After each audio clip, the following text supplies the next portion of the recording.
paying Tee Higgins was Cincinnati's worst decision, potentially in franchise history. In 3 games this year, 104 total yards, that's 35 yards per game, and 1 touchdown. This is a guy who's missed 5 games in back-to-back seasons, but Cincinnati felt compelled, and they felt it was necessary to pay him a $28 million contract over 4 years. That is more than Nico Collins, Mike Evans, Devontae Adams, and a lot of other big-time receiver names. Wide receiver 2, Steven, it's never a priority. It never is. Unless you're gunning for a Super Bowl and this is your year and you got A.J. Brown and Devonta Smith and you got the team to do it, you should not be paying a $28 million contract per year to Tee Higgins.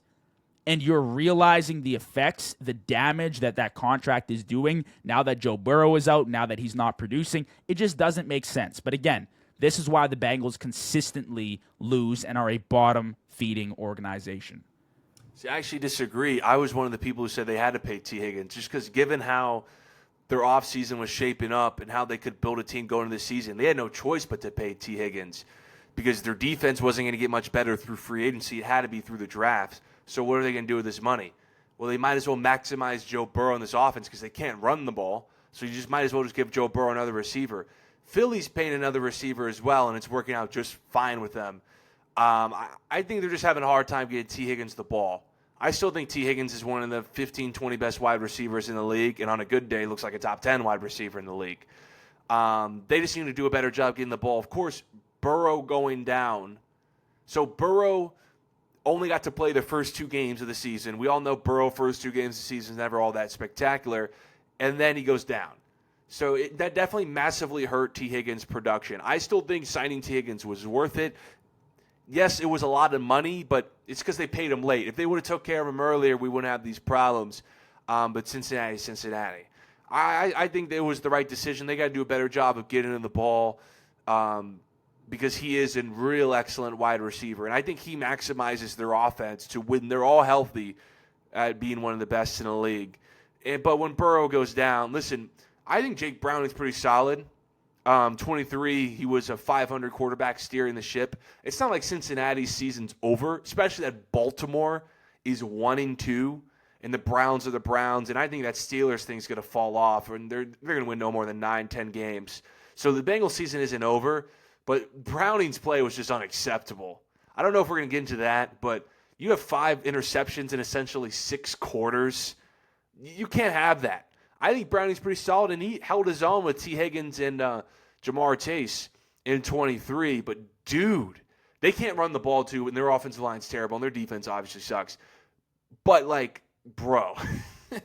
Browning, It was... You got to be discouraged when Browning just makes the Vikings defense look like the greatest of all time. You know what? And it's a good defense, but for Isaiah Rodgers to have the greatest defensive performance I've ever watched with my own eyes. It's the best in PFF history, I think. It's a perfect defensive game. Like, what are we talking about? And I agree with you, Steve. I thought Browning going into the game from what I had seen, and I still believe he's a solid upper echelon backup in the NFL, but that was just abysmal.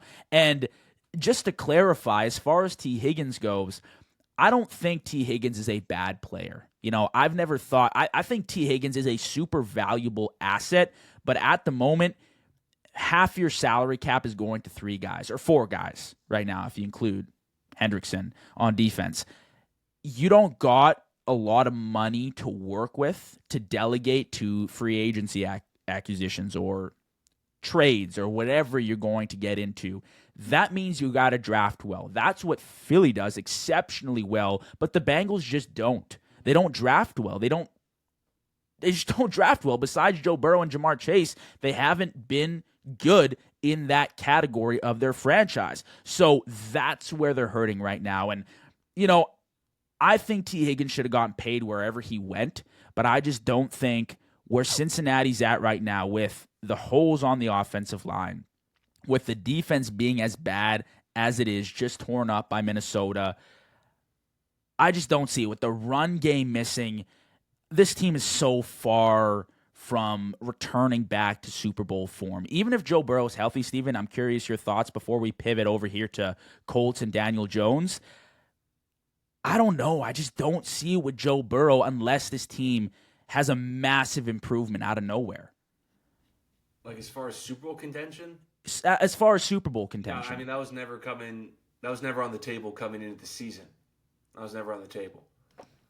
They needed a whole nother draft class for that to even be Yeah. on the table. No. But Yeah. I thought they'd make the playoffs like 7th seed.